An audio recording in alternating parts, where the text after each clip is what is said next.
There are Old Testament visions of God and his speaking to such men as Jacob, but none so grand and glorious as the vision that brought Isaiah to his commitment. Good morning. This is Pastor Ernie Lewis of the Blue Point Church in Sisney, Illinois, with your thoughts for Thursday. Isaiah chapter 6 is a recording of the great vision of Isaiah and his calling to be a prophet of God. It begins by telling us that this was the year that King Uzziah had died. Now, Uzziah was a great and powerful king, but he got so proud that he tried to burn incense in the temple. And that was certainly an act that only the priests were allowed to do. So God smote him with leprosy, which oftentimes is referred to as a long and living death. It was at the loss of their great king that God appeared to Isaiah in this vision. And in such awe, Isaiah describes this vision by saying, I saw the Lord high and lifted up, sitting on a throne, and the train of his robe filled the whole temple.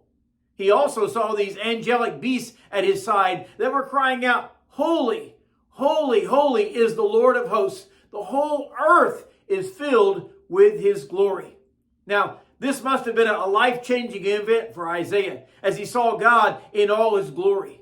And you know, it's really too bad that we can't get that vision of God today. Unfortunately, our world either doesn't believe in him or they've reduced him down to some sort of weak cosmic force in our nature and our universe. One thing that happened to Isaiah when he saw the Lord was that he saw himself in a new light. He actually said in Isaiah 6:5, Woe is me, for I am undone. I'm a man of unclean lips, and I dwell in the midst of a people of unclean lips. For mine eyes have seen the King, the Lord of hosts. You know, we really won't get a true glimpse of what we're like until we see the Lord and realize what he is like. We may be like King Uzziah, who thought too highly of himself until God came along and judged him for it. Be sure to notice the heart of the prophet who is always thinking of his constituency and his people. He said, not only do I have unclean lips, but I dwell in the midst of a people that have unclean lips. He realized that they had that same plight, not living their lives really acceptable to the Lord. Perhaps not even speaking about God in the way that they should speak about him with reverence and glory.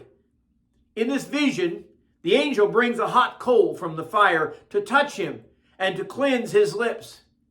And then Isaiah hears this booming voice from the throne where God says, Whom shall I send?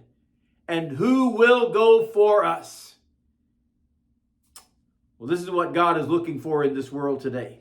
Followers who are committed, who will surrender and say, Lord, I want to be your servant, whether that is serving him daily or taking his message out there to those who need to hear the message of salvation.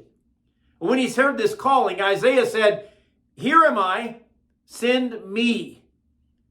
And so the voice said, Go and tell this people, and continue telling them until eventually the land is just utterly desolate.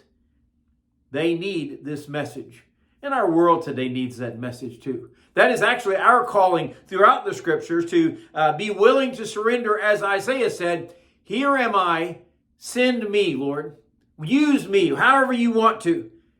I hope as we read the Bible, we get that glimpse of God that Isaiah got. A glimpse of him in all his glory and all his holiness. And that we can hear that calling personally where the Lord says, Go and tell this people. And I hope we'll make that commitment today to be obedient to his calling.